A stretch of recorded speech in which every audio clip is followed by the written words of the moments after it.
I did not understand what was happening until the wind hit me. One moment I was standing inside the small bedroom at the top of the stairs, and the next, my body was weightless, suspended in a blur of darkness and broken glass. I remember the cold rushing past my face, the sting of air cutting into my skin, and the faint outline of the second-floor window shrinking above me. It was 2 in the morning when my brother pushed me, 2 in the morning when gravity claimed me, and 2 in the morning when every secret my family had worked so hard to bury finally cracked open. The ground met me before I had time to scream. The impact tore the breath from my lungs so violently that for a moment I thought my ribs had shattered. Snow exploded around me in a white cloud, but it did nothing to soften the fall. The temperature was somewhere near 5 degrees below zero, and the cold grabbed me instantly, seizing my muscles, numbing my fingers, pulling heat from my body like it had been waiting for me. I tried to move, but my arms trembled uselessly at my sides. My vision pulsed in and out, the world flickering like a dying light bulb. Above me, through the jagged frame of the broken window, I saw Kyle's shadow. My brother. The same person who once slammed a door on my hand because I walked too slowly. The same person my parents defended every single time. He stood there for a beat, staring down at me with the blank indifference of a man who had not pushed his sister out of a second-floor window, but simply discarded something he no longer wanted. Then the curtain shifted as he stepped away. A bitter breath escaped my mouth, turning into crystals above my lips. I tried to lift my hand to reach for something, anything, but my fingers refused to obey.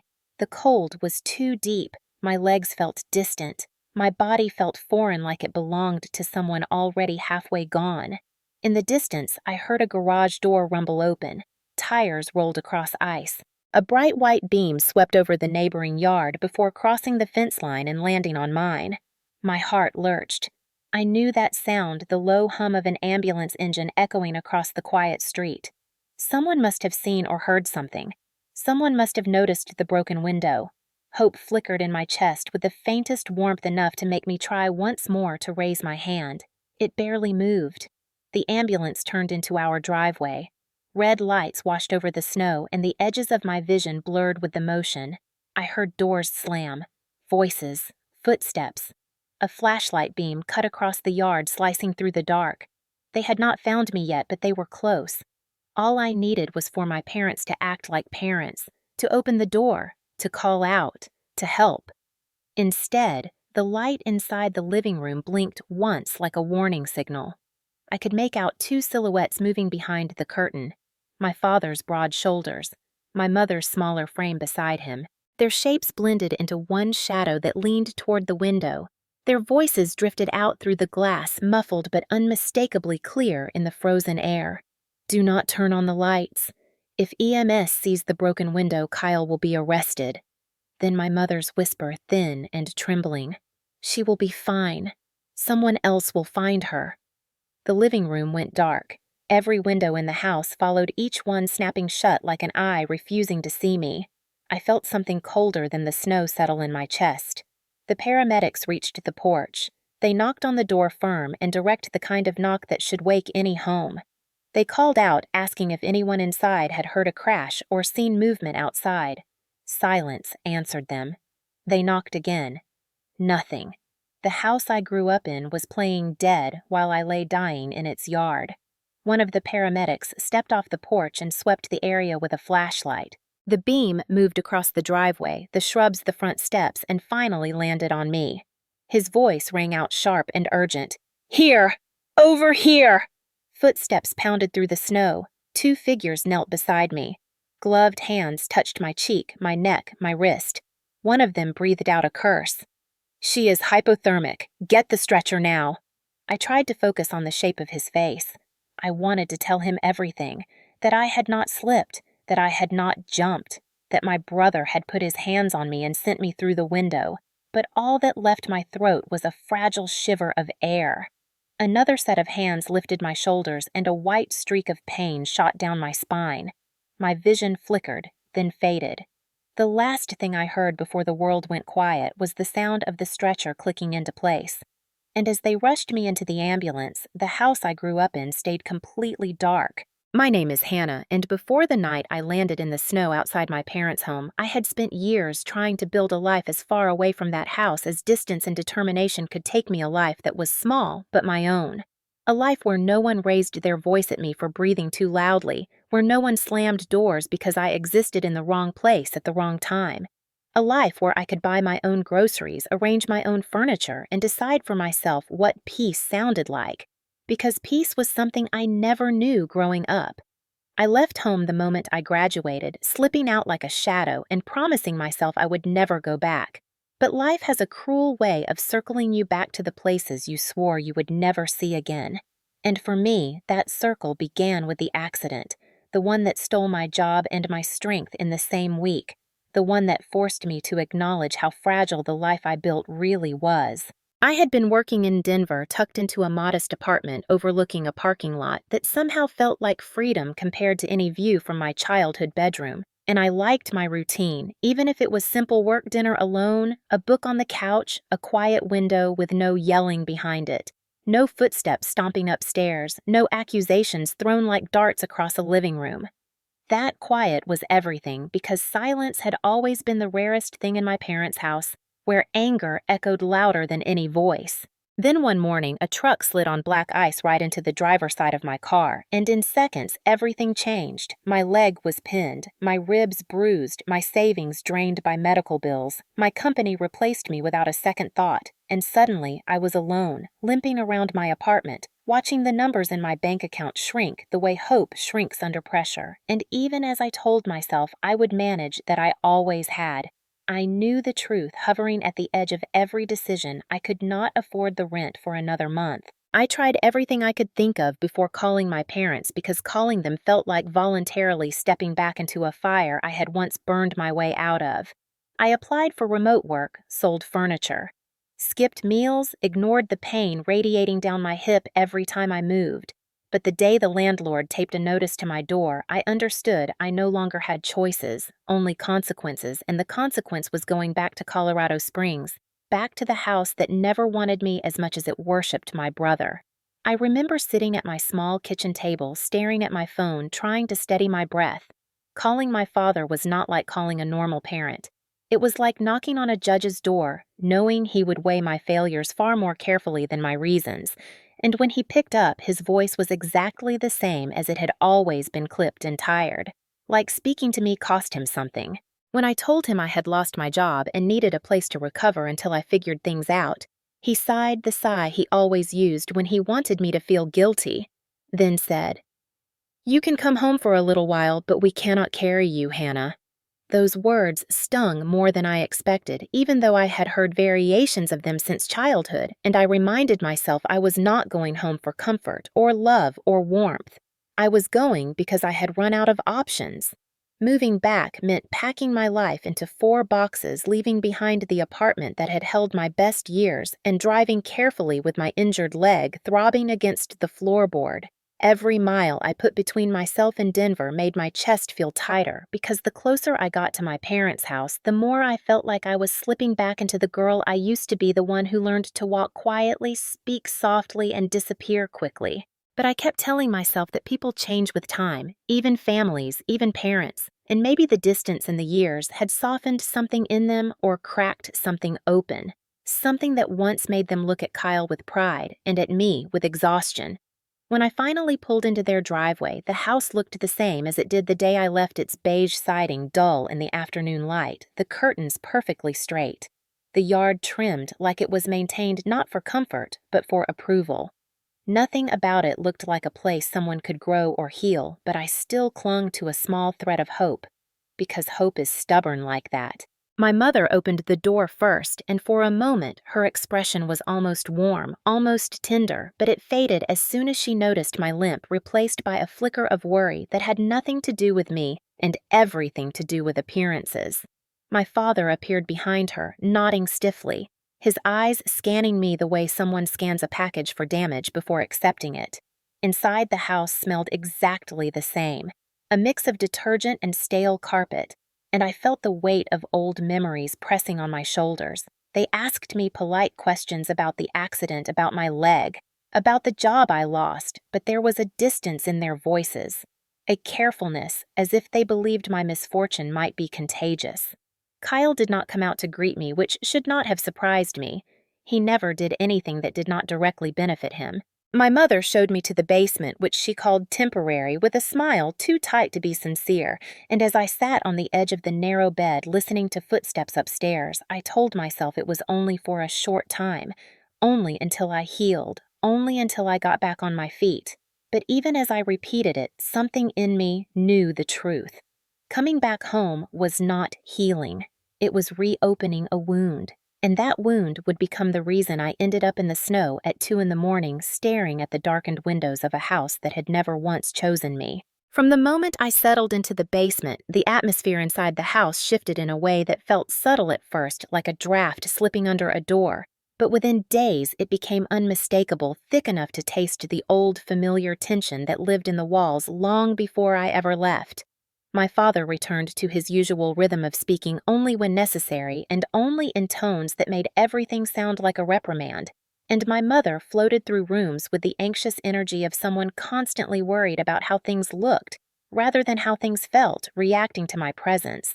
Like it was a stain she could not quite scrub out, no matter how hard she tried. And Kyle, though unseen most of the time, made his existence known in every slammed cabinet, every heavy footstep, every dismissive throat noise drifting through the house. They had welcomed me back with the polite stiffness reserved for distant relatives, but once the initial courtesy passed, the imbalance of affection in the family revealed itself again as loud and blatant as it had been my entire childhood.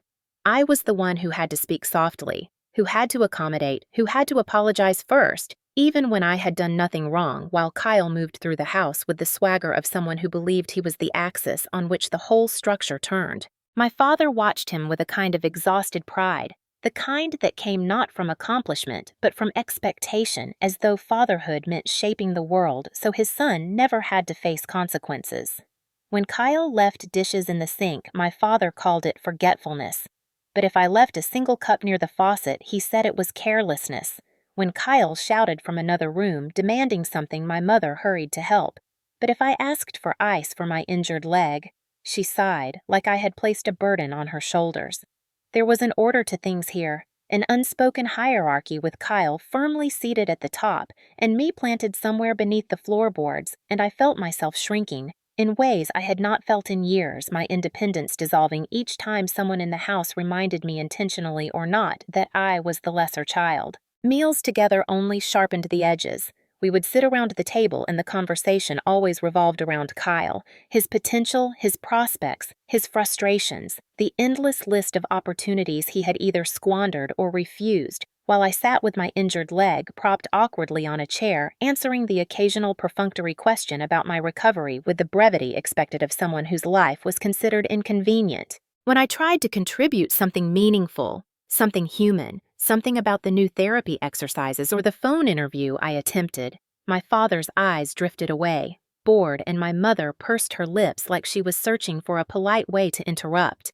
But when Kyle, half awake and barely engaged, grumbled about how tired he was from staying up all night on his console, my father chuckled and my mother lit up with gentle concern, asking if he needed more rest, making him another plate, smoothing over every discomfort he had real or imagined. The favoritism was not new, but living in it again, after years of breathing freely, made every moment scrape against me like sandpaper. Even the air felt harder to inhale. Nights were worse because that was when the house fell quieter and the truths were harder to ignore. I could hear my parents talking upstairs in the living room, their voices low, but not low enough to hide the disappointment threading through them. They thought I could not hear when my father said he hoped I would not stay longer than necessary, that he did not want to rearrange the family's rhythm again, and my mother responding that hosting me was the right thing to do. But also clearly difficult, as if I were a storm they were politely waiting out. Sometimes they shifted the conversation to Kyle, assuring each other he was under stress, that he needed support, that his temper was just a phase. But they never discussed the bruises he had left on me when we were younger. Never acknowledged the fear that used to knot in my stomach whenever he entered a room. Never admitted that their protection of him came at the cost of my safety. Kyle avoided me most days, though his presence remained like static in the walls. When he did cross my path, he smirked the way people smirk when they hold power and know it, making sideways comments about how slowly I moved, or how I should be grateful he was the one allowing me to take up space in a house that did not belong to me. I could have reminded him that the house was my childhood too, that I had memories here, that I had smiled in some of these rooms before the tension swallowed everything, but I knew it would not matter. He saw me as a threat, even when I had nothing, and my parents always treated him as someone whose comfort must be protected at any cost. The imbalance was so deeply woven into the fabric of the house that it seeped into everything shaping conversations, reactions, expectations. If a door creaked open, it was my fault. If Kyle slept late, the house had been too noisy. If my medication bottles clattered in the bathroom cabinet, my mother scolded me for being careless. But when Kyle forgot to pay his portion of the utility bill or borrowed money he never intended to return, my father shrugged and called him a good kid who was under pressure. It was like the house ran on an emotional currency where Kyle received deposits and I received overdraft fees no matter how much I tried to steady myself. I kept telling myself it was temporary, a pause in my life, a setback I would recover from. But the longer I stayed, the more the old rhythms tried to reclaim me. I found myself walking quieter, apologizing reflexively, shrinking out of habit, questioning my worth the way I used to when I was younger. And the worst part was knowing my parents did not see any of it as cruelty or neglect, but as the natural order of things. What I did not realize yet was that this imbalance, this favoritism, this toxic loyalty to their son would shape every decision they made the night Kyle pushed me, and that the same hierarchy that placed him above me in all things would become the very reason they chose to turn their lights off while I lay dying in the snow. From the first week back, the subtle niceties my family had offered me began to crack in ways I could not ignore. Smiles that froze mid-air, conversations that ended abruptly when Kyle entered the room, gestures of kindness that were conditional and fleeting. And I realized that the house was not simply indifferent to me, but actively turning against me in small, precise ways designed to remind me of my place. I would offer to help with chores, and my mother would smile thinly but redirect me elsewhere, saying Kyle needed quiet to prepare for a minor work presentation, while Kyle lounged in the living room gaming for hours. And if I requested any accommodations for my injured leg, my father would sigh as if the very act of speaking was an inconvenience. And gradually, their polite facades unraveled into consistent dismissal and microaggressions that felt almost surgical in their cruelty. They would remark on my walking slowly as if it were laziness, criticize my speech for being hesitant, question my decisions as if every choice I made was a threat to their carefully constructed household order, and the weight of years of favoritism collapsed on me in each calculated interaction. I could feel their eyes measuring, judging, weighing me against Kyle in ways that left no room for error. And when I dared to assert myself to ask for respect or simple fairness, my father would glance at my mother with a barely perceptible shake of his head, silently reinforcing the hierarchy in the house, while my mother would step in with half-hearted excuses telling me Kyle was under pressure, needed support, and that I should understand. And each time Kyle smirked at the exchange, it was like he was aware of a secret alliance, that I was not party to a pact that left me powerless and exposed, the house becoming a minefield of verbal and emotional traps. And I felt my autonomy shrinking, as if every room, every corner, every staircase carried the invisible weight of their judgment. The gaslighting subtle but relentless, turning my sense of reality inside out, until I began second-guessing even minor thoughts, questioning whether I deserved kindness, or if every expression of love in this home was conditional contingent upon being invisible or silent. And I started noticing patterns, meals where Kyle got praise for nothing. Casual comments from my mother excusing his rudeness.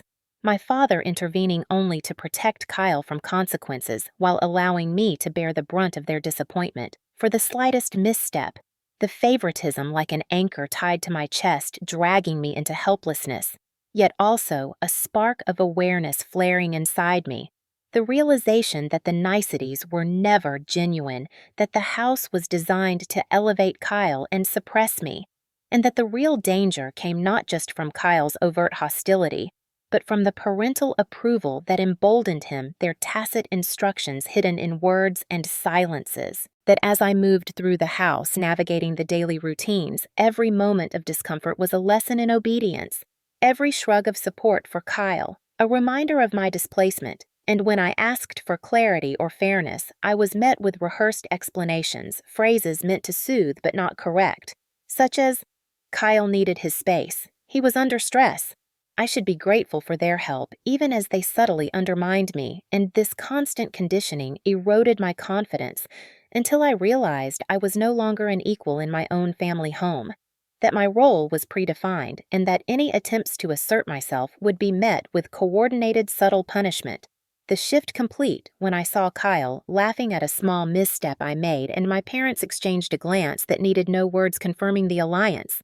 The unmasking total and the safe space I had once imagined when returning was gone, replaced by a carefully orchestrated hierarchy designed to protect Kyle and subdue me, which set the stage for the night that would change everything when the final act of favoritism and disregard would escalate into violence. A night where every lesson in their favoritism and my suppression would converge, and I understood that my survival depended not just on my physical strength, but on navigating the emotional labyrinth that my parents and brother had built around me. Every interaction, a test of endurance, every silence a threat, and the realization that the shift was complete left me both terrified and acutely aware of the stakes, knowing that any misstep could provoke the worst outcome, and that the parental complicity, their subtle, deliberate encouragement of Kyle's dominance, meant that I could expect no intervention or protection, that I was entirely on my own.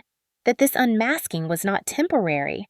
It was the permanent landscape of my return, setting in motion the events that would lead to the attack and the betrayal that followed, making clear that the house was no longer a home, but a battleground, the favor shown to Kyle, now a weapon aimed directly at me, and that understanding would fuel the caution, the planning, and the fear that I carried with me into every subsequent interaction, a weight that pressed on my chest with the inevitability of an impending storm.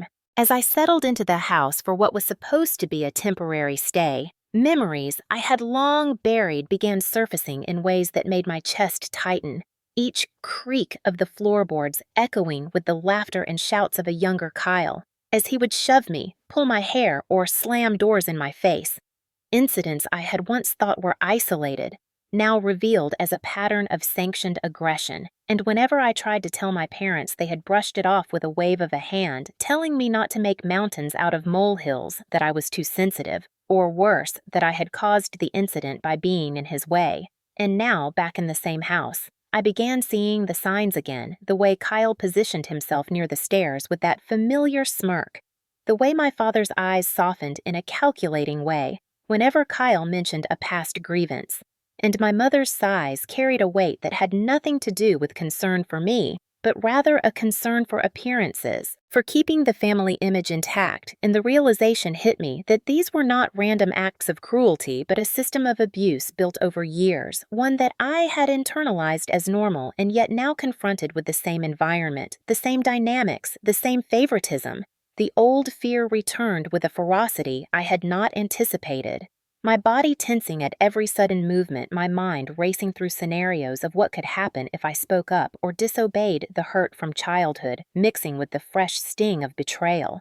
And I remembered specific incidents that had once seemed minor, a shove into the wall while I carried groceries, Kyle laughing as I stumbled, my mother telling me to be careful next time, but offering no reprimand to him, my father shaking his head but doing nothing else. And each memory was a reminder that the cycle had never truly been broken, that returning home had placed me back into a household where my safety and well-being were secondary to Kyle's whims. And I realized with a sinking heart that the emotional and physical abuse was compounded by parental complicity, and that this realization brought with it a complex mix of anger, sadness, and a faint spark of resolve. The anger at the injustice, the sadness at the years lost to feeling powerless, and the resolve to survive whatever was coming, to recognize the patterns and anticipate the moves of those who had made my childhood a lesson in submission. And as these old scars resurfaced, both emotional and physical, I understood that the upcoming nights would test every ounce of my strength, that the familial favoritism and long-buried violence would intersect in ways that could not be ignored, and that in order to protect myself, I would need to navigate not only Kyle's aggression, but also the subtle, enduring control wielded by my parents, whose protection of him had always been silent but absolute. And with that understanding came a heightened awareness of the stakes, a mental preparation for the imminent escalation, and a painful recognition that the comfort I once hoped to find in returning home was an illusion replaced by the reality that the old wounds were not just emotional memories, but active forces shaping my present, and that facing them was not optional but necessary if I hoped to survive the ordeal that awaited a stark awakening that the history of favoritism and abuse was as alive now as it had ever been, and that my past was not behind me but entwined with the very environment I was forced to inhabit once again. The house was quiet except for the low hum of the refrigerator and the occasional creak of the floorboards as I tried to move carefully, the winter wind howling outside, making the old windows rattle. And yet the stillness inside was deceptive because tension hung heavy in the air. Kyle had been drinking again, his footsteps loud and uneven as he made his way through the basement, and I could hear the slurred murmur of his voice demanding things that should have been mine to decide, telling me to pack his things and organize the space exactly the way he wanted. And when I hesitated, feeling the growing knot of anxiety in my stomach, his voice rose sharp and accusing, threatening that nothing would go my way if I did not comply, the familiar mix of fear and defiance rising within me, the memory of years of his unchecked aggression flashing like warning lights in my mind, and I felt a chill. Not entirely due to the cold, because I knew that the adults who should have intervened, who should have protected me, were quietly observing, passive yet complicit. My mother's voice echoing faintly from upstairs, a soft admonition that barely disguised the favoritism that had always been in his corner, saying that I should know his temperament and avoid triggering him, while my father remained absent physically, but present in influence, leaving me alone with the weight of expectation and fear. My muscles tightening as I contemplated my options, realizing that any act of defiance could escalate quickly, that I had no real ally in the house, that the old pattern of abuse was ready to replay.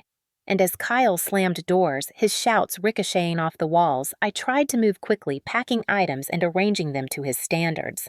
All the while, my heart pounded in my chest, each beat a reminder of the danger lurking, and the minutes crawled toward the inevitable hour when things would reach a breaking point, the fateful 2 in the morning, the time when the combination of his anger, my parents' silence, and my own exhaustion would converge, and I felt every nerve in my body tense, anticipating the moment when a lifetime of unchecked aggression could manifest in a single, irreversible act. Every creak, every whisper, every glance, a warning signal as I realized that my childhood had been a rehearsal for this very night, that the safety I imagined in adulthood was illusory, and that I was trapped in a house that had always rewarded his cruelty while punishing my mere existence. And as the clock ticked closer to 2, I made a silent vow to stay alert, to resist if possible. And yet, the helplessness of the situation gnawed at me because I could not count on anyone else to intervene, the past and present colliding in a tension that was both physical and psychological.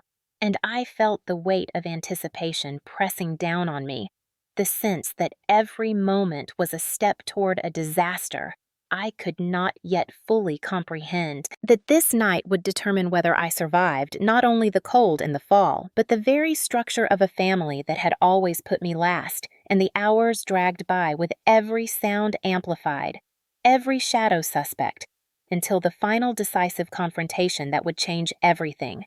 My mind, cycling between fear strategy and the desperate hope that somehow I could endure that.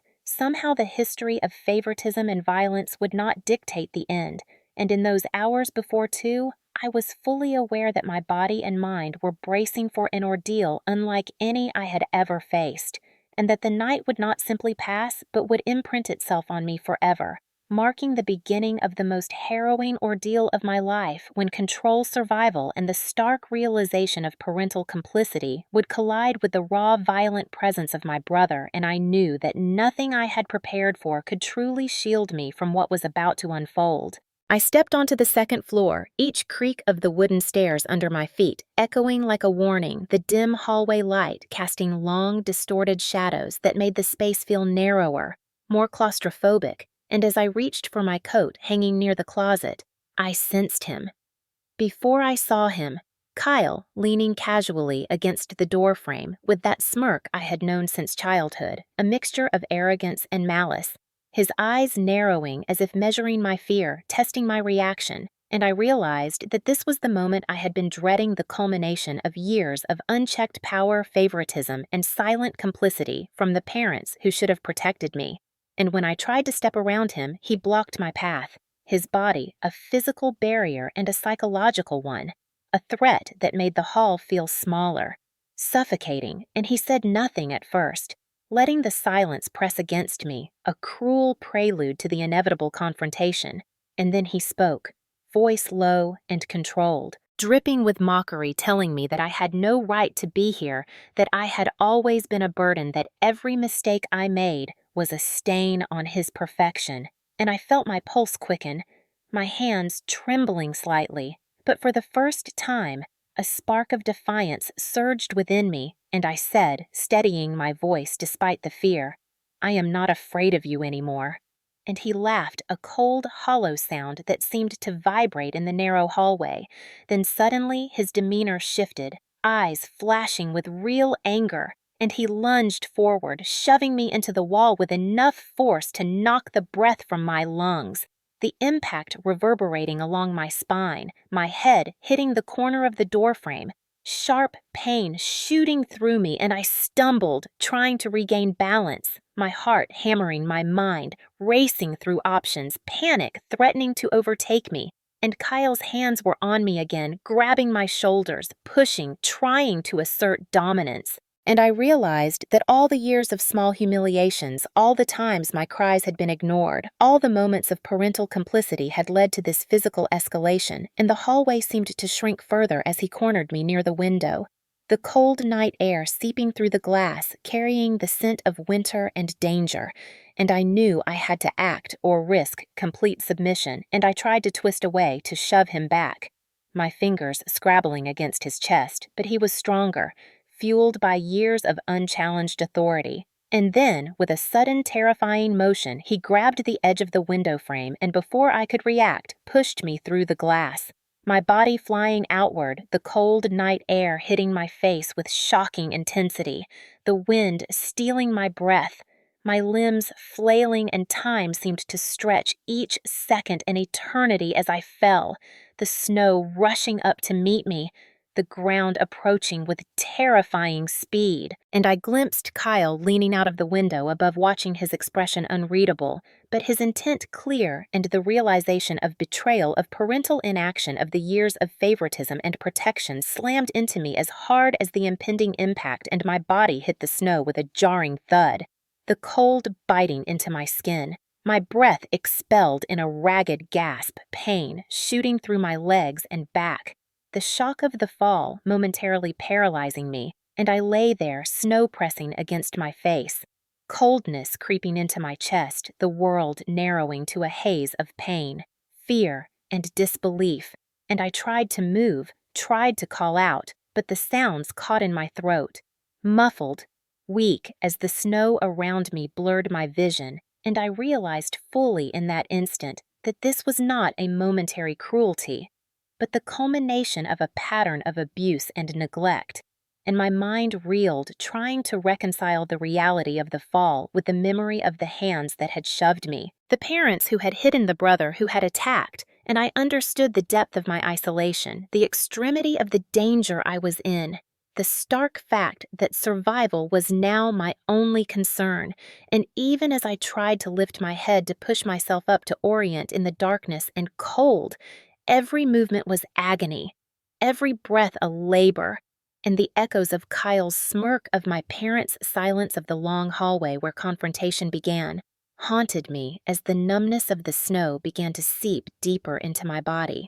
And I knew that nothing could undo the betrayal that had just occurred, that the fall was not just physical but emotional, a rupture in the fabric of safety I had ever known, leaving me entirely at the mercy of the world around me, at the mercy of strangers who might see me, help me, or leave me to the consequences of a family that had chosen complicity over protection. And as I lay there shivering, struggling, I realized that the events of this night would define the trajectory of my life forever, the first act of survival against overwhelming odds, the moment that would test every instinct, every learned coping mechanism, every ounce of resilience I possessed as the darkness of the night pressed down, and I understood with chilling clarity that the ordeal was only beginning.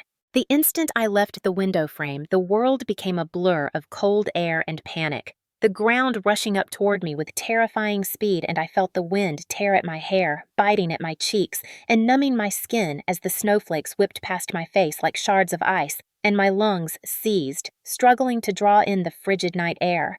My mind spinning as adrenaline and shock collided, every nerve screaming in pain and terror, and I braced for impact, knowing that the hard-packed snow below would not be forgiving my heart, hammering in my chest, a deafening rhythm that drowned out all rational thought. The last shred of control slipping as gravity dragged me down, and I heard the sharp crash of the broken glass frame above me, a sound that seemed to echo the violence that had just hurled me into this peril, and I flailed instinctively, trying to orient myself, my arms and legs aching from the force, but my body betrayed me sluggish and unresponsive from the shock. And as my back hit the snow with a bone-jarring thud, a wave of pain surged through me. Every nerve ending alight, my teeth chattering violently, my breath forming clouds in the icy air, and the world tilted, spun and contracted into a haze of white and sharp agony. Snow pressing cold and wet into my hair. My jacket soaked through almost instantly, chilling me. Further, my vision blurred the edges of my sight, darkening with the first signs of hypothermia, and I tried to lift myself to crawl, to move even a finger, but everything felt like lead, my muscles screaming in protest, refusing to obey, and I became acutely aware of the distance between me and the warmth of the house of the life that had been stripped away by my brother's hands, and I noticed him, Kyle still at the window, leaning out just enough to watch, his expression unreadable, but his intent unmistakable, as if the act itself had been entertainment, the culmination of years of abuse, favoritism, and parental complicity, and I felt a cold surge of disbelief mixed with rage, knowing that in another moment this could have ended far worse, and the snow around me seemed to close in, suffocating each flake. A tiny reminder of the isolation of being utterly alone in this peril. And then I heard distant voices muffled by the snow, and my own panicked breath, lights suddenly cutting through the darkness, and I realized someone had seen me. Someone was coming, and a fragile thread of hope pierced the despair that gripped me, as paramedics' flashlights carved streaks through the night, illuminating the bloodless but bruised and battered reality of my fall. And I tried to lift my hand to wave to signal that I was alive, but it moved only slightly, a twitch that felt monumental in my state, my strength sapped by shock, fear, and the biting cold, and as they drew closer, the world began to slow, each step of their boots on the driveway echoing like a drumbeat, bringing a lifeline into the frozen chaos, and I felt a faint pressure as someone knelt beside me, cold hands gently checking my pulse, assessing murmuring reassurance, and for the first time since leaving the window, I allowed a breath of relief to escape, though the numbness and pain remained gripping every limb, every muscle. And I knew that the battle to survive was not over, that the injuries were severe, and the trauma far-reaching, that the night's events would leave scars beyond the physical, marking the beginning of a struggle for justice, for recognition, for healing against a family that had betrayed me at every level. And as I felt the stretcher beneath me, the world narrowing to the light of the paramedics' torches and the night sky above, I understood the depth of my vulnerability, the peril I had faced, and the fact that only the intervention of strangers had prevented a far more devastating outcome. My mind racing with the betrayal, the violence, and the cold indifference I had witnessed. Every sensation heightened the pain. the chill, the fear, and yet amidst it all, a flicker of determination, a resolve to survive to tell, to seek justice, to reclaim agency over a life that had been violently interrupted. And as they lifted me carefully, every movement sending jolts of pain through my body, I clung to that resolve, understanding that the night was only the beginning, that the fall, while physical represented the culmination of years of unseen cruelty, the first act in a long journey to confront and expose the truth about the family that had allowed it to happen. And as the ambulance lights cut through the darkness, painting the snow in harsh fluorescent streaks, I closed my eyes against the glare, bracing for the next chapter, knowing that survival was just the first step, and that the story of betrayal, violence, and eventual justice was only beginning to unfold, the weight of the fall heavy on my body and spirit. Yet the flicker of resilience, stronger still, holding me upright even as the cold threatened to drag me under. Lying in the snow, every breath felt like shards of ice in my lungs, my body refusing to respond as the chill seeped into every muscle, every joint, and I became acutely aware of how close I was to the edge, my mind oscillating between panic and disbelief, wondering how a home I once trusted could become the setting of such deliberate violence, the driveway stretching like a frozen desert around me. The muffled sounds of the night amplified in my ears, and I realized that each second was critical, that the hypothermia was already creeping in, dragging my body toward unconsciousness, my fingers stiff, my arms numb, and yet there was a stubborn spark inside, a refusal to let go. Despite the cold that seemed intent on stealing my life, and I focused on the paramedics' flashlights, on the faint glow cutting through the darkness. Each step they took toward me, a promise of survival. And I tried to move, to lift a hand, but the effort left me shaking violently, my muscles rebelling, my nerves screaming, and every thought was a jagged struggle to maintain awareness, to stay awake, to cling to life while the cold pressed in from all sides, relentless, merciless, as if punishing me for the years of fear and submission I had endured under Kyle's shadow. And I felt the snow seep through my clothes, icy needles biting at my skin, the dampness spreading like fire in reverse, numbing and cruel. And I thought about my parents standing behind the curtains, their decision to turn off the lights to pretend nothing had happened, to prioritize Kyle over me, and a surge of rage mixed with despair, a cocktail of emotions that made the world tilt, made every heartbeat both unbearable and precious. And I reminded myself that I had to survive that. Letting go was not an option, that the narrative of my life could not end on this snowy driveway, that the betrayal of blood could not claim me. Not yet. And as I tried to roll onto my side, the uneven surface of the snow and ice scraping against bruised and battered limbs, I felt my shoulder ache, a sharp pain shooting through my arm, and I gritted my teeth, forcing another breath, counting silently. Focusing on the paramedics' approach, on the sound of their boots crunching through the snow, each step bringing hope. Each sound reminding me that I was still seen, still worth rescuing, and the wind whipped past, chilling my face, stealing my tears, making them freeze before they could fall. And I thought about the moments before the fall, the confrontation, the look on Kyle's face, the casual cruelty, the years of favoritism and lies that had built up to this, and I realized that the battle for survival was not just physical, it was emotional.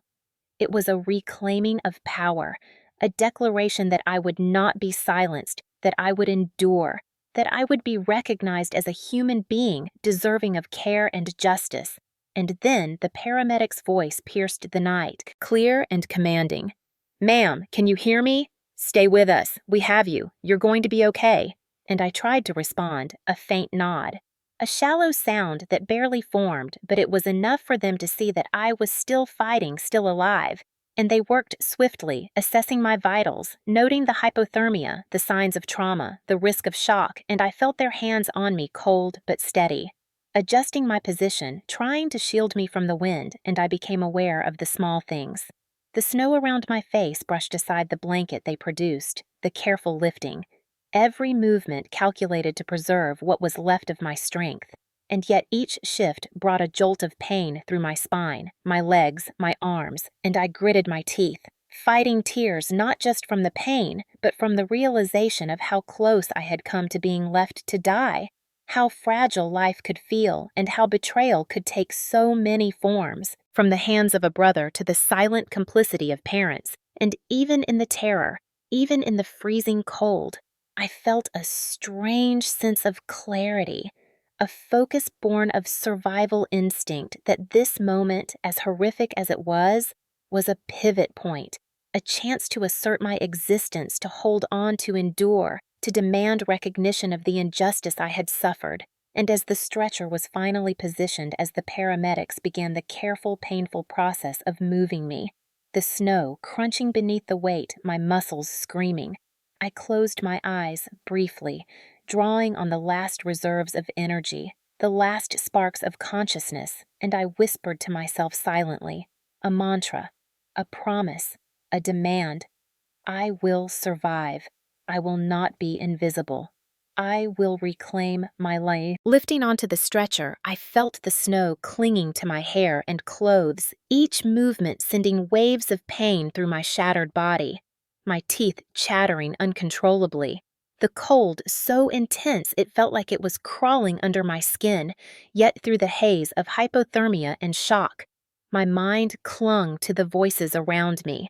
The commands of the paramedics, the way they coordinated with precision, their calm urgency, both terrifying and reassuring, and I realized that every second they delayed could have been my last, that their presence was a lifeline, a fragile thread between life and death, and I focused on breathing, shallow, ragged breaths that felt like inhaling knives, willing my lungs to take in air, despite the chill that burned each inhale, and I could hear the distant hum of the ambulance engine as it idled in the driveway, the red and white lights casting eerie reflections on the icy ground, illuminating the scene like a surreal nightmare. And I tried to visualize warmth, safety, a place where I would not be at the mercy of those who were supposed to protect me. And yet in the back of my mind, the image of my parents behind the curtain lingered, their choice to turn off the lights to hide, to protect Kyle. Their complicity burning into my consciousness, fueling a mixture of fury and sorrow that made each breath feel heavier, each heartbeat a drum of defiance and pain. And as the paramedics carefully strapped me down, ensuring that I would not slide off the stretcher during the ride, I felt a sudden pull of panic, a fear that if I lost consciousness completely, I might slip away before reaching the hospital, and I gripped the edges of the stretcher nails, digging into the metal frame, as if that small action could anchor me to the world, to life itself. And the paramedics whispered reassurances, reminding me to hold on, to stay awake, to fight against the cold that wanted to claim me. And in that moment, I became acutely aware of how vulnerable I had been, how easily I could have been ignored, how thin the line had been between being found and being left to the elements. And I thought about my life, the years of submission, the quiet endurance of Kyle's violence, the silence of my parents, and I realized that surviving this night meant more than just my body. It was the reclaiming of my story, my voice, my existence, and as they lifted the stretcher into the ambulance, the movement jostling my broken frame, I glimpsed the neighborhood through the snow, the faint glow of other homes, the world moving on, oblivious to the violence that had unfolded in this house.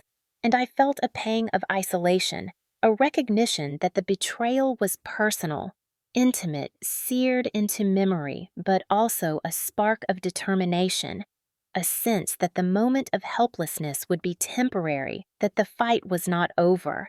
And as the doors closed, sealing me in the warmth of the ambulance, the cold receding slightly, I could hear the paramedics' steady conversation, their updates to the hospital, their professional analysis of my condition, and I clung to that sound, a reminder that even in the darkest moments, help existed, that human decency had not entirely vanished. And I thought about the irony of my parents' actions. The lights turned off, the facade of normalcy maintained while my life teetered on the edge, and a deep sense of betrayal mingled with gratitude for the strangers who had become my lifeline.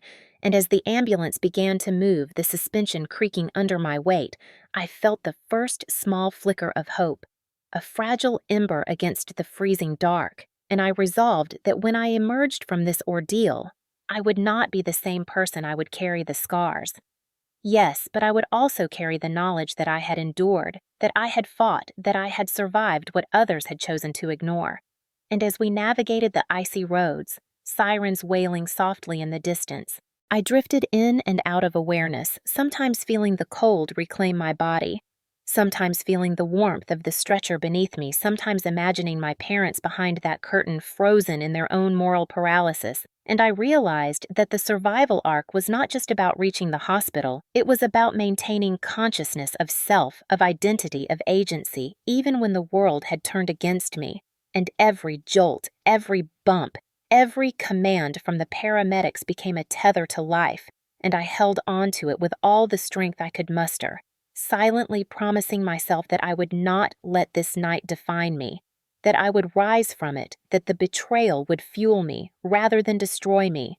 And as the ambulance sped toward the hospital, lights reflecting off the snow and darkness around, I felt a pulse of determination stronger than any pain, any cold, any fear, a pulse that would carry me through the doors of the emergency room and into the next stage of survival, a stage where I would reclaim control, seek justice, and finally begin the journey of healing. The ambulance doors swung open with a crisp, metallic clang, the fluorescent lights inside casting sharp shadows over the paramedics as they hustled me out of the vehicle, the cold night air biting immediately at my exposed skin, sending shocks through my broken limbs and battered body, and I could hear their voices call out assessments, each word precise, professional, urgent. Temperatures dropping fast. She's hypothermic. Move her to the stretcher. Stabilize the cervical spine, while my own mind struggled to focus through the haze of pain and fear. And then I saw it, the house where I had grown up, looming silently in the darkness. Windows darkened, no life or warmth visible, just the outline of familiar walls and the looming shadow of betrayal, and my eyes caught movement behind the sheer curtains. The faintest silhouettes of my parents, Richard and Elaine, frozen in place, as if statues, their presence both agonizing and infuriating, because I knew exactly what they were thinking. The unspoken calculation that protecting Kyle meant pretending nothing had happened. And my heart thumped painfully as the paramedics approached the front door, knocking firmly, calling out, asking for access. "Ma'am, sir, we need to check on your daughter, please. Open the door," and there was no response. Only the muffled echo of silence from within the oppressive quiet of complicity. And then I noticed the lights. The warm glow from inside the house that should have indicated life flicked off abruptly, as if someone had made a deliberate choice to conceal the truth, to hide the scene, to protect Kyle at all costs, and my stomach twisted with rage and disbelief, because there they were, the very people who should have been my safeguard. Choosing shadows over safety, and the paramedics did not falter, adjusting their flashlights to illuminate the darkened pathway, the broken window above, and finally their beams fell on me lying in the snow, my body rigid with cold and shock. And one of them shouted, "There she is! Get the stretcher ready, move fast!" And their urgency spurred me to cling to consciousness to register that someone recognized my peril, even if my own parents did not. And as they lifted me, the icy snow crunching beneath their boots, my teeth chattering violently, I caught snippets of my father's whisper behind the curtain. "She'll be fine. Someone else will find her." And my mother's voice, soft, almost pleading. "Don't let them see. Kyle mustn't be blamed." Each syllable a dagger to my already shattered trust, a deliberate choice to erase my suffering. And yet the paramedics worked efficiently, strapping me in, ensuring I was secure, their practiced hands steadying my limbs while I stared at the darkened windows, imagining their reasoning, their favoritism, the twisted loyalty that prioritized Kyle over my life. And as I was lifted into the ambulance, the backboard creaking under my weight, the engine's hum rising around me, I felt the paradox of relief and fury that strangers were saving me, while my own parents had chosen inaction, and every second on the stretcher became a battle to maintain awareness, to cling to life, to resist the cold that threatened to swallow me. While in my mind, the image of my parents hiding behind the curtain burned the cold logic of their betrayal stark against the warmth of the paramedics' care. And I realized that this night would forever define the depth of their prioritization of Kyle, that they would go to lengths to protect him, even if it meant abandoning me to the elements. and as the ambulance moved, lights cutting through the snowy darkness, sirens faint in the distance, I felt an overwhelming mix of relief that help had arrived, fear of what the consequences might be, and the raw, searing anger at those who had failed to act, the betrayal so intimate it was almost suffocating. And in those moments, suspended between the cold outside and the warmth inside the vehicle, I knew survival was only the first step, that I would carry this memory, this injustice, as fuel for what was to come. A promise to myself that the disregard I had endured would not define me, that I would confront, endure, and eventually overcome. And the paramedics' voices, calm but insistent, reminded me to focus, to breathe, to let them guide me. Each instruction, a thread pulling me back from the brink and through the haze of pain and hypothermia. I understood the stark reality outside the ambulance. My parents remained hidden, complicit their choice to turn off the lights and feign ignorance, a testament to the twisted hierarchy in their household, where Kyle's comfort was paramount, where my suffering was a secondary concern, and every pulse of the ambulance, every vibration, every command from the medical team was a lifeline tethering me to life, while the home I had known became a monument to their betrayal. And in that dark and frigid night, as the vehicle rolled onward, I clung to that lifeline, aware that survival depended not just on my body enduring, but on my will, my capacity to witness, remember, and ultimately seek justice for the night my own parents had chosen shadows over saving me. The ambulance doors slammed open as I was wheeled into the emergency room, the bright fluorescent lights immediately assaulting my senses.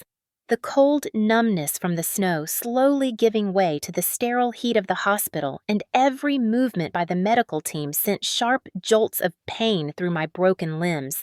My head throbbing from the impact against the ground and my body shivering uncontrollably, despite the warmth around me, while the paramedics recounted the events in rapid, precise tones.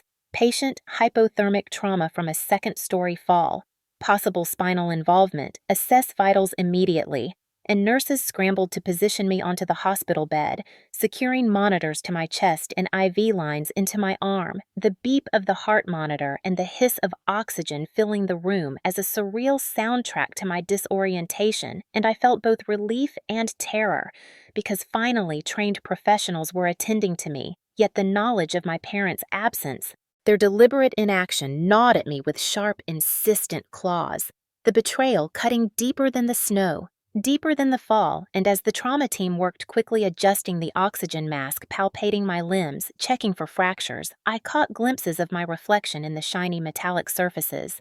My pale face, frozen lips, wide, eyes reflecting a mixture of fear, disbelief, and exhaustion, and every nurse, every doctor moved with mechanical precision, but their eyes carried concern.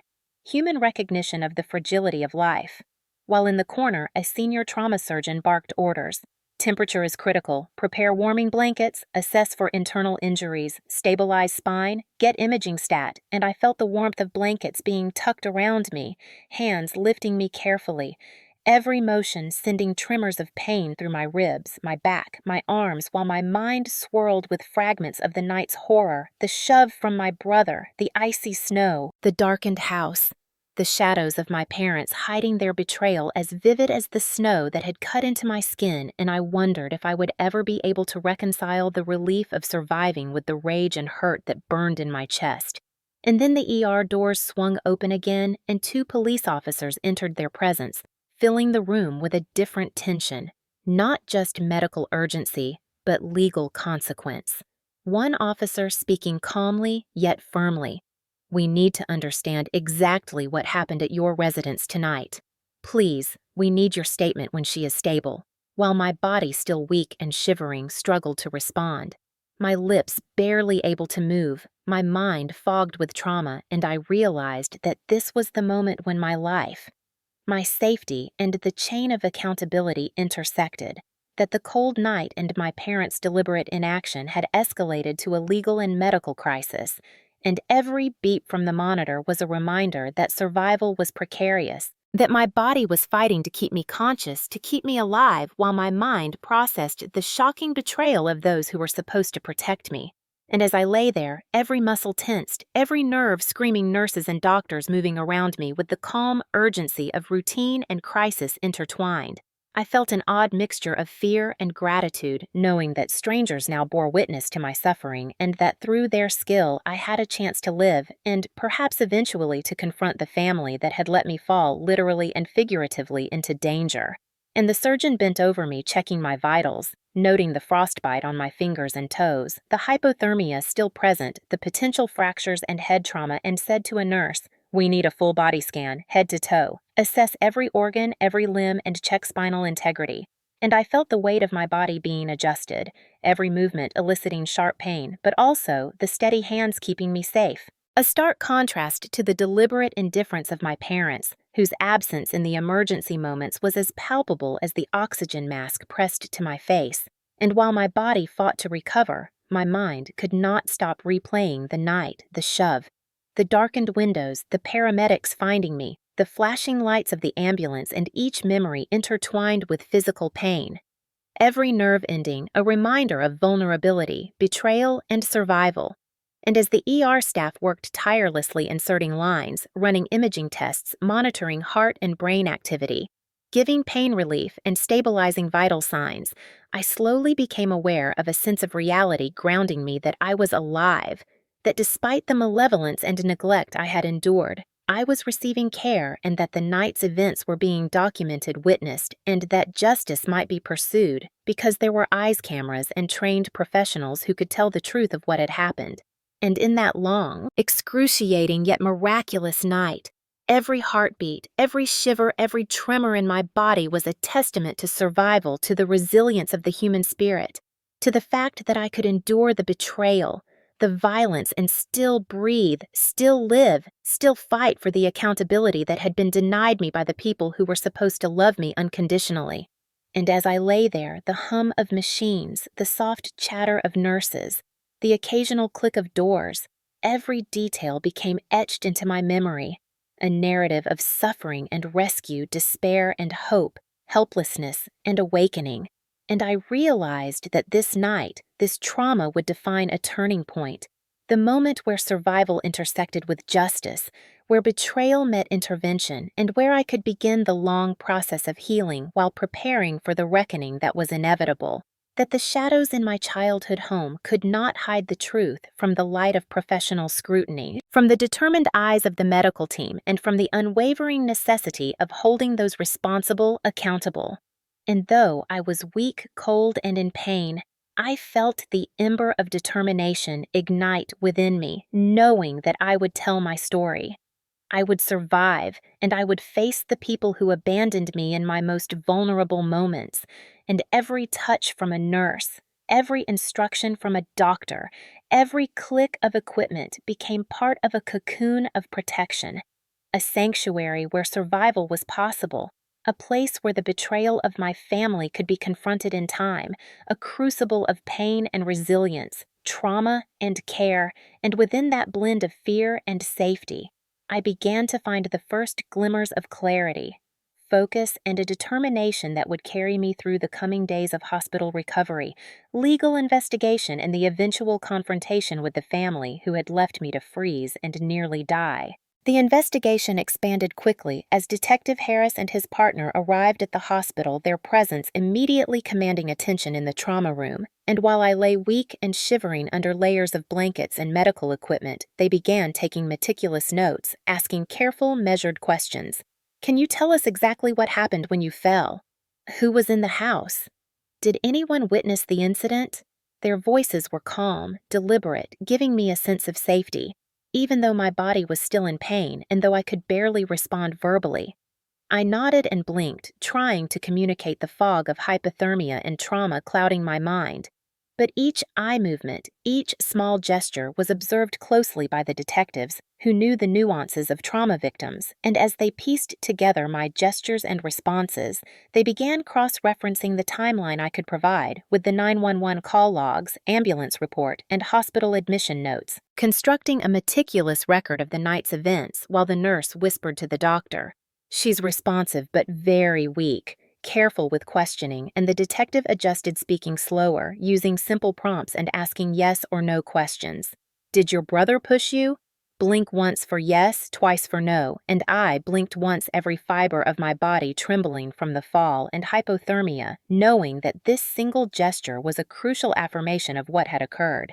And they documented every detail, including my description of the house, the window, the way the snow had struck me, the cold air numbing my limbs, and the moment I realized my parents were deliberately hiding the truth, the darkness they imposed on the house when EMS arrived, and they listened intently as I mimed the actions and recounted the fragmented memories, each detail vital, while the detectives also began obtaining statements from paramedics who had rescued me, the EMTs, describing in precise, factual terms my hypothermic state, my injuries, and their frustration at being initially blocked from immediate access to the patient due to the family refusing entry. And from those statements, the detectives realized a pattern of obstruction, deliberate and coordinated, not a mere lapse or misunderstanding, and they quickly proceeded to contact neighbors and potential witnesses seeking surveillance footage that might have captured the moments outside the path of the ambulance, the position of my body in the snow, and the darkness of the house. When the emergency lights shone through, and sure enough, one neighbor's security camera had captured the sequence, showing me lying in the snow, my fragile form illuminated briefly by the flashing lights, with the house remaining dark shadows of figures moving behind curtains, confirming the obstruction by my parents, and the detectives played the footage carefully, noting how Kyle emerged from the window prior to my landing, and how my parents' shadows shifted the curtains and blocked the light as the paramedics arrived, effectively attempting to erase any evidence of the incident, and the audio from the camera, though muffled faintly, caught a voice. "Shut the lights. Nobody should see this," and the detectives marked it immediately as critical evidence, each nuance of movement and speech cataloged while I lay exhausted but increasingly aware that this was the turning point where the truth could no longer be hidden. And they began to map out the chain of events, correlating my gestures with timestamps, with neighbor surveillance, with EMS records, and even with minor inconsistencies in text messages they had obtained from my parents and my brother, all of which painted a picture of deliberate neglect and prioritization of Kyle over my safety. And as the evidence accumulated, the detectives discussed strategy quietly among themselves, planning interviews, statements, and potential charges. While I listened, each word building a mix of relief and anxiety, realizing that the betrayal that had seemed insurmountable might finally be confronted, and I felt a mixture of fear and hope. My body weak, but my spirit emboldened by the knowledge that trained professionals were actively working to ensure accountability.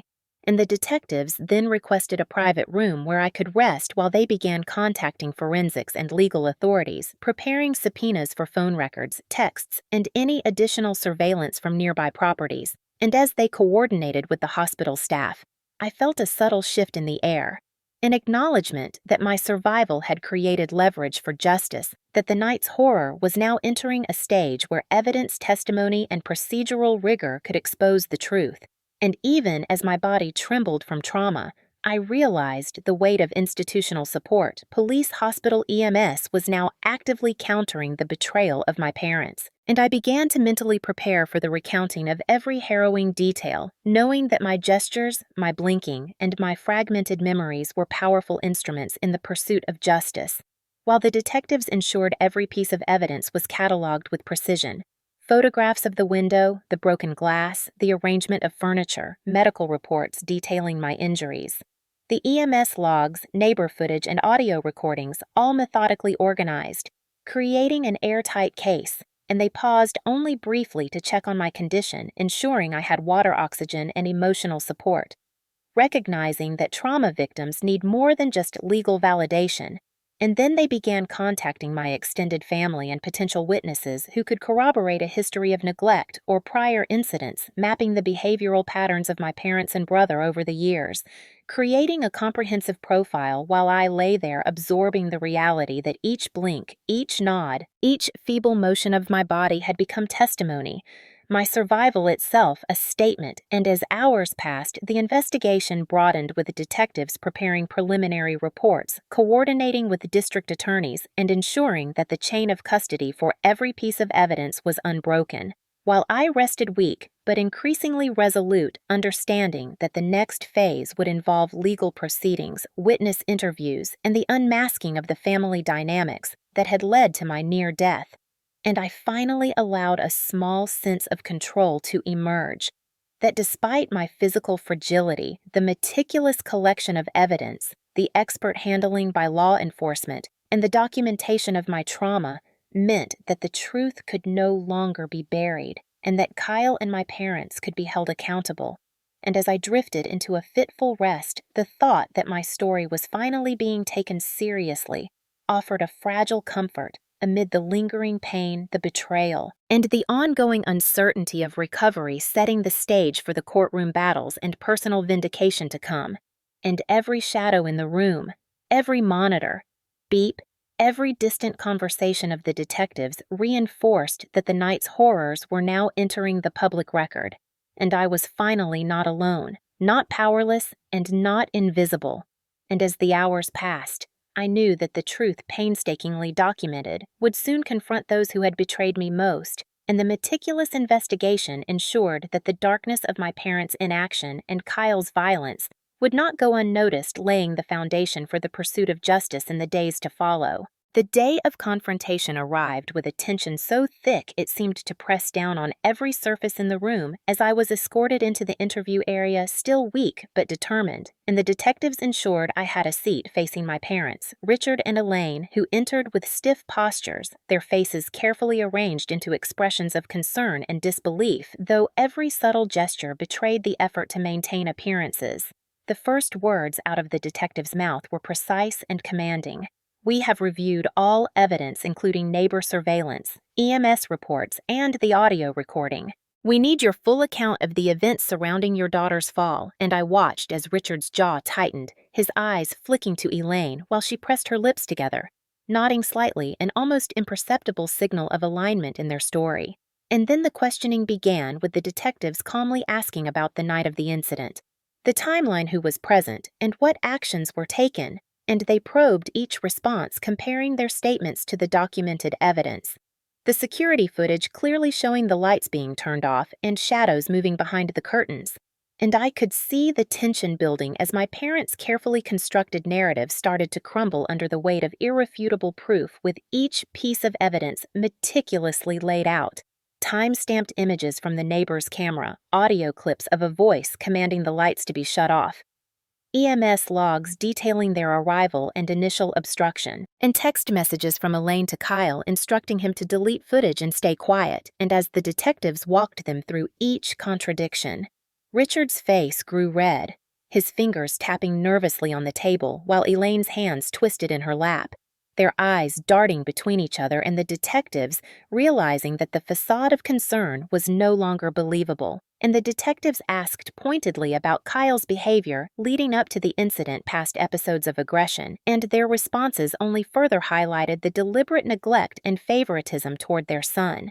Every attempt to deflect or minimize the events immediately countered with concrete proof that could not be ignored, while I sat quietly, still weak from my injuries, but feeling a surge of vindication as the truth became undeniable.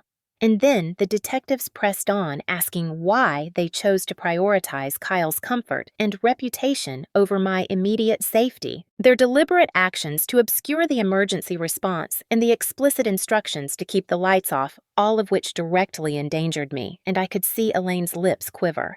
Richard's hands clenched their composure, slipping with every revelation, the room thick with the weight of exposure, and the realization that their complicity was now documented and would carry legal consequences. And as the interrogation continued, the detectives methodically presented the sequence of events from the moment Kyle confronted me: the altercation on the second floor, my fall, and the ensuing delay in medical attention due to their interference. And each description was backed by time-stamped evidence, witness statements, and EMS records, making it impossible for them to claim ignorance or accident. And I noticed Richard's shoulders slump slightly, Elaine's eyes welling with tears, not from genuine remorse, but from the inevitability of accountability. And the detectives then asked about previous incidents, bringing up patterns of favoritism, past aggression by Kyle, and prior instances where my complaints were ignored or minimized, and each reference further exposed a consistent behavioral pattern, leaving my parents with little room to maneuver. And then the detectives played the neighbor's video footage showing me lying in the snow as Kyle watched from the window, and my parents manipulated the lights to conceal the scene, and the audio clip of Elaine instructing Kyle to erase evidence was played clearly, leaving no ambiguity about their intent and complicity. And I could see Elaine press her hand to her mouth, Richard's eyes widening their attempts to rationalize or justify, fading in the face of incontrovertible proof, while I, still fragile from trauma, felt a complex mixture of vindication, anger, and sorrow, realizing that the betrayal I had endured was now fully visible to impartial eyes. And as the questioning proceeded, the detectives outlined the legal implications of their actions, explaining how obstruction of EMS endangerment and complicity in assault could result in serious charges. And my parents began to murmur excuses blaming stress, misunderstanding, or my behavior. But each explanation was met with a counter by the detectives, methodically dismantling their narrative and reinforcing the objective truth established by the evidence. And I watched as the carefully constructed walls of denial and protection crumbled my parents' authority and image, eroding with every fact presented their faces, showing a combination of fear, frustration, and the dawning awareness that their favoritism and concealment could no longer shield them from accountability. And the detectives continued to press on, asking for clarifications, confronting inconsistencies in their previous statements, highlighting text messages and actions that confirmed deliberate obstruction and neglect. And at this point, Richard slumped further, a mix of resignation and panic in his posture, while Elaine's tears flowed freely, the gravity of exposure settling in, and I could finally breathe a bit easier, understanding that the truth had pierced the veil of deception, that my survival and the meticulous collection of evidence had shifted the power dynamic. And as the interview concluded, the detectives summarized their findings, informing my parents that all evidence would be submitted to the district attorney for review, that Kyle's actions would be addressed legally, and that their own complicity would not go unpunished. And as they escorted me from the room, I felt a profound mixture of relief, sorrow, and anticipation, knowing that the long road toward justice had begun, that my voice, my survival, and the recorded evidence would finally confront those who had endangered me, and that the process of reckoning was underway. A reckoning in which favoritism, deception, and deliberate neglect would be held to account. And as I left the room, still weak but resolute, I understood that the collapse of my parents' protective veneer had opened the door for accountability justice, and the possibility of reclaiming my life from the shadows of betrayal that had haunted me for years, marking the end of one chapter of exposure and the beginning of another where legal proceedings, restitution, and personal healing would take the forefront. And I felt a cautious but growing sense of empowerment, that the dark truths long hidden were finally laid bare, setting the stage for courtroom battles and the eventual redemption of my own narrative. The courtroom was packed with a heavy, tense silence, as I was led to the front, still weak from my injuries, but determined to face the people who had endangered my life. The gallery filled with neighbors, friends, and curious onlookers, all waiting to witness the reckoning of a family that had long hidden its dark truths, and the judge called the court to order, her gavel striking sharply, commanding immediate attention, while Kyle sat to my right, his usual arrogance replaced by a flicker of unease, and my parents, Richard and Elaine, were seated at the defense table, their expressions a mixture of forced composure and suppressed anxiety. The prosecution opened with a powerful statement outlining the events of the night I fell from the second-floor window, emphasizing the evidence gathered from neighbor surveillance, EMS reports, text messages, and prior incidents of favoritism and abuse, setting a tone that left no room for doubt about the seriousness of the charges. And then the presentation began in detail, showing the timeline of the night, how Kyle confronted me in the basement, his aggressive behavior escalating to the point of physically pushing me over the edge, and how my parents actively obstructed EMS by turning off lights and instructing Kyle to hide the truth. And as each piece of evidence was laid out, the tension in the room became palpable. the judge occasionally pausing to absorb the gravity of the facts while the jury members exchanged glances. Their attention fixed intently on the visual and audio proof, which included time-stamped security footage of me lying in the snow, EMS audio recording my condition and noting the obstruction, and the incriminating text messages from Elaine advising Kyle to erase evidence, all of which built a coherent, undeniable narrative of deliberate neglect and complicity. And as the prosecution proceeded, they called witnesses, including the neighbor who had captured the footage, paramedics who testified about the obstruction and delay in care, and an expert on hypothermia and trauma who described the life-threatening consequences of being left exposed in sub-zero temperatures, providing scientific and medical context that highlighted just how dangerously my parents had ignored their duty. And each witness reinforced the central theme that my parents' favoritism and Kyle's aggression had combined to place me in mortal danger, their deliberate actions contributing to my near-death experience. And when it was time for the defense, Richard attempted to portray the night as a tragic accident, claiming I had been reckless, while Elaine tried to evoke sympathy by stating she was overwhelmed and only wanted to protect the family reputation. Yet the prosecution countered each claim with irrefutable evidence pointing to the patterns of prior abuse, the clear instructions to Kyle, and the documentation from EMS that contradicted every excuse, leaving little room for ambiguity. And the cross-examination of Kyle was equally compelling, revealing his lack of remorse, his consistent history of aggression toward me, and his willingness to exploit parental bias to avoid consequences, each question peeling back the layers of deceit, exposing the harsh reality of favoritism and deliberate neglect. While I sat quietly, my heart pounding, emotions cycling between fear, anger, and a cautious sense of vindication, as every fact, testimony, and piece of evidence worked together to validate my lived experience, to make the invisible visible, and to hold accountable those who had endangered me. In the courtroom itself felt charged with a mix of anticipation and horror as the stories unfolded, the human drama made tangible through visual and emotional testimony, capturing the attention of everyone present.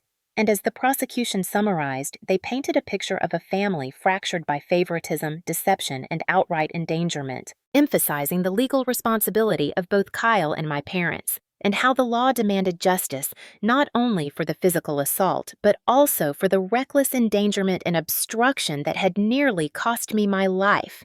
And the closing arguments were emotionally charged, with the prosecutor appealing to the jury's sense of moral and civic duty, invoking the societal expectation that parents protect their children and that violence and neglect cannot be tolerated, while highlighting the evidence that proved deliberate complicity.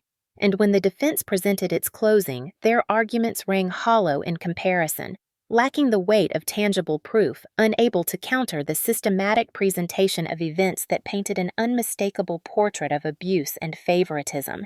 And as the jury retired to deliberate, the room buzzed with the intensity of what had transpired, whispers passing among the spectators, the reality of the betrayal and near tragedy sinking in, while I sat quietly, absorbing the emotional roller coaster of relief, lingering fear, and the anticipation of justice, knowing that the evidence and witnesses had laid bare the truth, that my voice had been heard, and that the path to accountability was firmly established. And hours later, the jury returned their expressions solemn yet resolute, signaling the gravity of their deliberations. And as the foreperson spoke the verdicts, the court absorbed every word. Kyle found guilty of felony assault. My parents guilty of reckless endangerment and obstruction. No contact orders imposed, probation assigned, the judge delivering a powerful statement. Protecting your child is not an excuse to abandon another to death, reinforcing the societal and moral imperative that the law must protect the vulnerable and hold accountable those who place favoritism above duty and care.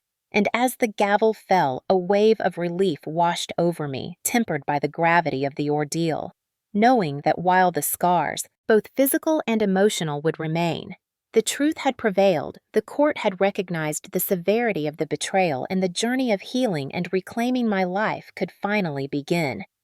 As the courtroom emptied, I felt a complex mix of sorrow, vindication, and cautious optimism, realizing that the darkness of my family's favoritism and complicity had been fully exposed, and justice, while painful, had been firmly served, marking a definitive turning point in my life, a moment when accountability and moral clarity replaced fear, and the path forward, though challenging, was now illuminated with the promise of safety recognition and the ability to rebuild from the trauma I had endured. The courtroom fell into a tense hush as the judge prepared to announce the sentences, her expression solemn and commanding respect from everyone present, and I could feel my heart pounding, a mixture of fear, anticipation, and a cautious hope for justice coursing through me while Kyle sat rigidly in his seat, his usual smirk replaced by an uneasy tension, and my parents, Richard and Elaine, exchanged nervous glances, their attempts at composure failing under the weight of accountability as the judge began to speak, laying out the reasoning behind each sentence, emphasizing the gravity of the offenses starting with Kyle, whose pattern of violence, disregard for my safety, and the life-threatening actions that led to my fall constituted felony assault, and the court imposed a significant custodial sentence, along with mandatory anger management and counseling programs designed to address the underlying behavioral issues that had endangered me, while also including restitution for the medical costs incurred from my injuries, highlighting the principle that deliberate harm and abuse cannot go unchecked. And then attention shifted to my parents, who were found guilty of reckless endangerment, obstruction of emergency services, and complicity in the events that placed me in mortal danger, with the judge explaining that their favoritism toward Kyle and deliberate concealment of the evidence had directly contributed to the near-fatal outcome, and the court imposed probation, no-contact orders, and mandatory parental education programs aimed at addressing the neglect and enabling behaviors that had allowed Kyle to act with impunity, stressing that protecting one child at the expense of another's life is a grave violation of legal and moral duty, and the judge's words resonated through the room, her voice steady but firm, reminding everyone that the law exists to safeguard the vulnerable, to hold accountable those who abuse their power within the family structure, and to reinforce the societal expectation that every child deserves protection and care regardless of favoritism. And as the sentences were officially read, a mixture of relief and residual pain washed over me, knowing that justice had been served in a manner proportionate to the harm inflicted, yet acknowledging the long road ahead for healing, while the courtroom reacted with a palpable energy, some spectators whispering in shock at the severity of the parental sentences, others nodding in agreement that accountability had been rightfully enforced. And as Kyle was led away, his face a blend of anger and disbelief, I felt a sense of vindication, not in gloating, but in the acknowledgement that my suffering had been recognized and that the law had affirmed my right to safety and respect, and my parents remained seated subdued and chastened, finally confronted with the consequences of their actions. Their attempts to manipulate and conceal rendered ineffective by the meticulous presentation of evidence and testimony, and the judge concluded with a powerful statement directed to the court, and more importantly, to the broader audience beyond the courtroom, saying, "Protecting one child is never a justification for abandoning another to life-threatening danger, a reminder that moral and legal responsibilities are intertwined, and that society will not tolerate neglect and favoritism when it endangers the innocent." And as the gavel fell one final time, I experienced a complex mix of emotions. The lingering hurt from betrayal, the release of pent-up fear, the cautious optimism for rebuilding my life, and a profound sense that the system had recognized the truth of my experience, that the dangers I had endured were validated, and that the perpetrators were held accountable and leaving the courtroom. I felt the weight of the ordeal, the scars both physical and emotional, but also a strengthened resolve to reclaim my life, knowing that justice, though painful and delayed, had been firmly and publicly served, offering a definitive closure to a chapter marked by violence, neglect, and favoritism, and a beginning to the journey of healing self-empowerment and the restoration of personal safety, dignity, and hope. After the courtroom ordeal, as I tried to process the whirlwind of emotions, relief, lingering, fear, and a cautious sense of justice, I received a small, unassuming package in the mail with no return address, only my name scrawled in a familiar handwriting, and inside, carefully wrapped, was a set of keys, along with a handwritten letter from my mother, the one who had always believed in me and had been out of my life for so many years, her words flowing across the page with warmth, love, and an unmistakable sense of foresight, explaining that she had left me a place that would always be mine, a sanctuary separate from the chaos and betrayal of my father's house, emphasizing that this apartment and the accompanying savings account were meant to give me autonomy, safety, and the freedom to rebuild my life without fear. And as I read each line, tears welled in my eyes, a mixture of gratitude and sorrow, for the years lost, the motherly love I had been deprived of, and the sudden realization that amidst all the betrayal and violence, someone had quietly been working to ensure my security and future. And the letter went on to describe the little details she had arranged for me, from the cozy furniture placed thoughtfully to the financial support calculated to cover immediate needs, allowing me to focus on recovery and rebuilding without the constant anxiety of survival.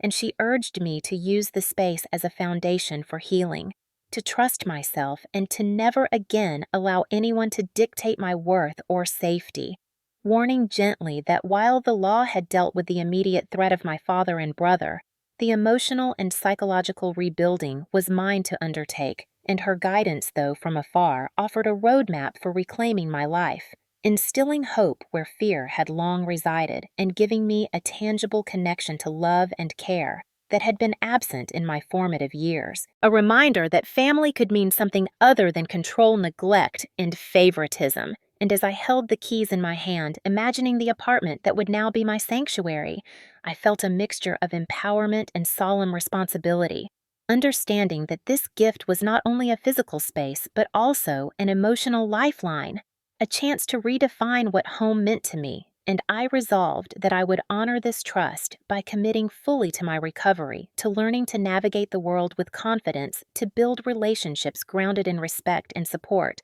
and to never again allow my safety or well-being to be compromised by those who wield power through fear and favoritism. And the more I reflected on my mother's foresight, the more I appreciated the courage it must have taken for her to intervene quietly, knowing she could not change the past, but could offer me the tools to shape the future. And her words reinforced the lesson that even in a life marked by betrayal, there are avenues for hope, that the love of those who truly care can manifest in tangible ways, and that justice, though achieved in court, is complemented by the quiet acts of protection and foresight by those who value your life, dignity, and potential. And as I packed a small bag preparing to move into the apartment she had secured, I felt a shift in my identity. No longer solely the victim of my father and brother's cruelty, but someone who possessed agency, the ability to make choices for her own life, to carve out safety, joy, and purpose.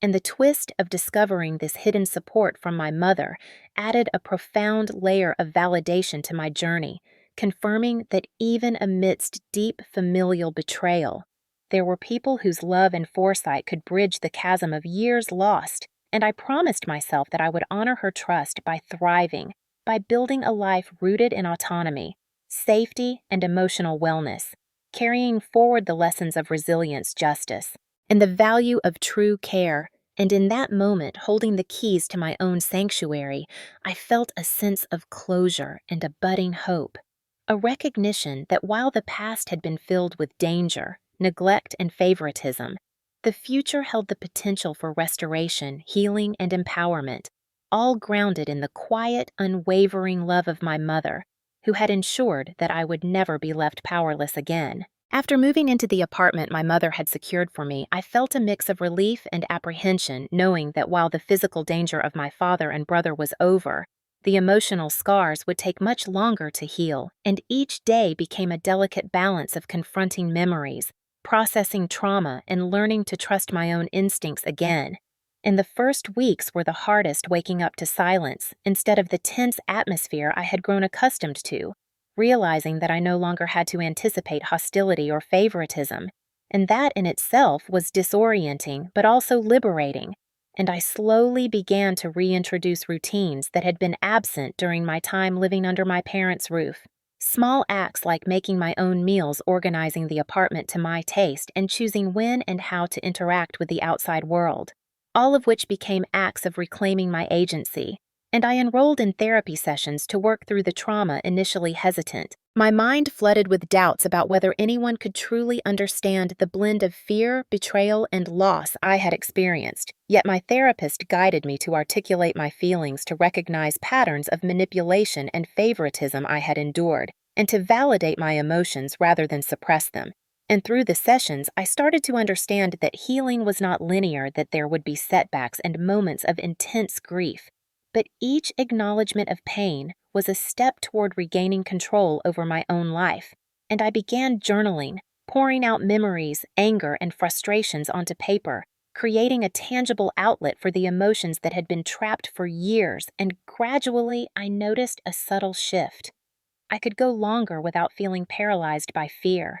When thinking about my father and brother, I could sleep through the night without waking in panic, and small moments of joy returned, like laughing at a TV show or savoring a cup of coffee by the window. These were victories I had once thought impossible, and I sought connections outside my immediate family, joining support groups for survivors of domestic abuse and individuals dealing with familial betrayal, discovering others who had endured similar manipulations, and the shared stories created a sense of solidarity, teaching me that my experiences, as isolating as they had felt, were part of a broader reality.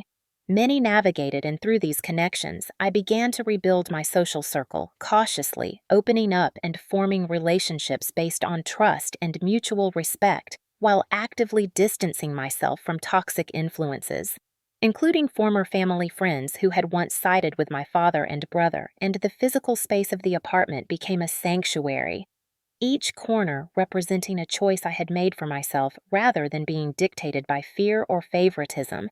And as the weeks turned into months, I incorporated physical activity into my healing, starting with gentle walks in the nearby park, feeling the cold air against my skin as both invigorating and grounding, then progressing to strength training each step of movement, reinforcing a sense of bodily autonomy that had been violently threatened.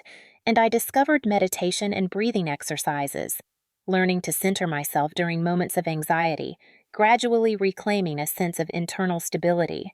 And my nights became less haunted by flashbacks, more focused on restorative sleep, and I found solace in creative outlets, painting and sketching images that expressed my emotions, sometimes abstract and chaotic, other times calm and structured, reflecting the spectrum of my internal world. And I began planning small goals like attending local community events, volunteering, and even considering career moves that had once seemed unattainable due to my physical and emotional constraints, each achievement, no matter how minor, serving as reinforcement of my independence and resilience. And I recognized that the path to healing included embracing self-compassion, allowing myself to grieve the family I had never fully had, while also celebrating the progress I was making, the moments when I could feel truly at peace in my own company. And the transformation was not immediate, but over time, the cumulative effect of therapy self-care, building trust-based relationships, and reclaiming my physical space gave me confidence, and I began to imagine a future where my choices were no longer dictated by fear or manipulation, and where my safety and well-being were paramount. And as I settled into this new life, I realized that the trauma that had once defined me was now a reference point for resilience, a reminder that despite the cruelty and neglect I had endured, I possessed the capacity to rebuild, to thrive, and to create a life that was authentically mine, independent of the toxic dynamics that had once consumed me. And the act of healing became not just recovery, but empowerment each day, reinforcing that I was no longer a passive participant in my story, but the author of my own destiny, shaping my environment, my relationships, and my emotional well-being with intention, courage, and a deep-seated commitment to self-preservation and fulfillment. And in that process, I found that hope, once a fragile ember, had become a guiding force, illuminating the path forward, allowing me to envision not only survival, but a life rich with possibility, connection, and genuine joy.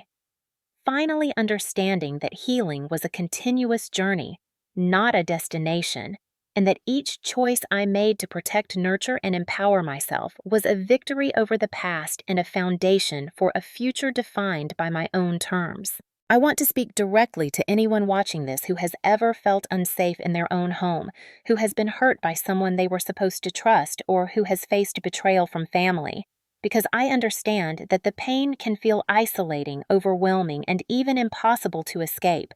And I want you to know that your feelings are valid and your safety matters above all else. And it is never too late to take action to protect yourself and reclaim your life, even if it means making difficult decisions to distance yourself from people who are supposed to love you, but instead choose their own comfort over your well-being.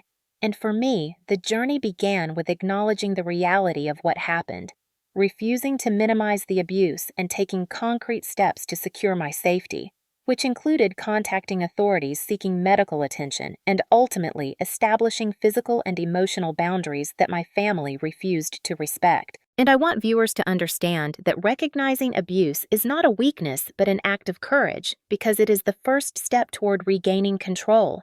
And even though it can feel terrifying to confront the people who have harmed you, doing so is essential to your healing and long-term well-being.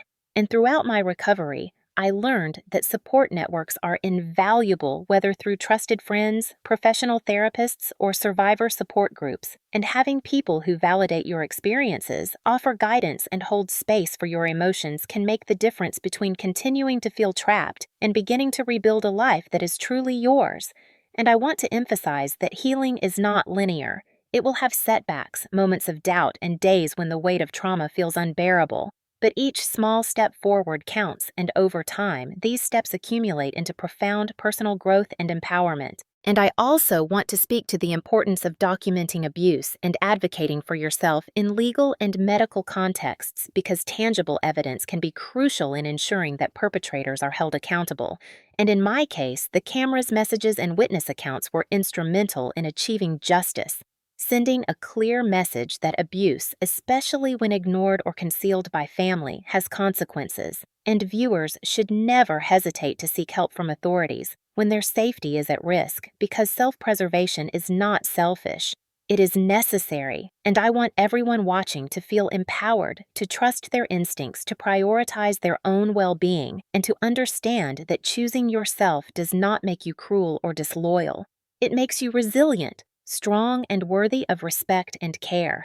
And this extends beyond physical safety, encompassing emotional, psychological, and financial boundaries that protect you from further harm. And for those who have endured long-term family favoritism or neglect, like I did, it can be incredibly difficult to separate feelings of guilt from the need for self-protection, but it is essential to remember that your life and your health are non-negotiable.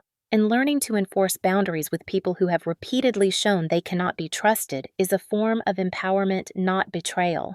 And my final message to viewers is that it is possible to reclaim your life, to build a safe and nurturing environment for yourself, to heal from trauma, and to thrive independently of those who have hurt you. And this journey requires courage, patience, and self-compassion. And it is worth every effort, because your freedom, safety, and happiness are invaluable, and you deserve a life where you are protected, respected, and able to flourish without fear. And as you move forward, remember that reaching out for help is a sign of strength. Sharing your story can inspire others, and taking action, even in small ways, can create ripple effects that reinforce your autonomy and confidence. And I encourage anyone watching to reflect on their own situations, to identify where boundaries are needed, to seek professional guidance when necessary, and to never underestimate the power of community and accountability. And now, for those of you who have felt trapped, dismissed, or powerless, I want you to consider taking that first step today. Whether it is making a phone call to a support hotline, confiding in a trusted friend, consulting legal counsel, or simply documenting your experiences, because every action you take is a building block towards safety, healing, and independence. And remember that you are not alone. There are people and resources available, and your story matters. And it can make a difference not only in your life, but in the lives of others who might be silently suffering. And now, I want to include a call to action, because this story is not just about sharing my experience. It is about creating awareness and helping others take steps to protect themselves, so I encourage you to comment below. If you have ever experienced betrayal or unsafe situations within your own family, share this video with friends or groups who might benefit from seeing that they are not alone. Subscribe to the channel to follow stories that explore survival, justice, and empowerment, and hit the notification bell to ensure you see new content that could offer guidance, support, and insight. And please take a moment to reflect on the key lessons from this story: that family favoritism does not excuse abuse, that prioritizing your safety is necessary, that legal and medical resources exist to help you, and that speaking out can empower not only yourself but others who have suffered in silence. And by engaging with this video through comments, likes, and shares, you help build a community of awareness and resilience, reinforcing that abusive behavior will not remain hidden. And as you engage, consider sharing your own coping strategies or success stories, because this interaction can provide hope and practical advice for those still navigating difficult situations. And remember that your engagement helps this channel reach more people, spreading awareness about the importance of safety, justice, and self-advocacy. And finally, take the step today to protect yourself. Seek help and prioritize your well-being, because your life, your freedom, and your happiness are worth fighting for, and no one has the right to take that away from you, not even family. And together, through awareness, action, and sharing, we can create a space where survivors are validated, supported, and empowered to live life on their own terms, safe, respected, and free from harm. And I hope this story inspires you to make those choices to advocate for yourself and to help others find their path to safety and healing. Because each voice matters, each story counts, and each action towards safety and justice is a victory for survivors everywhere.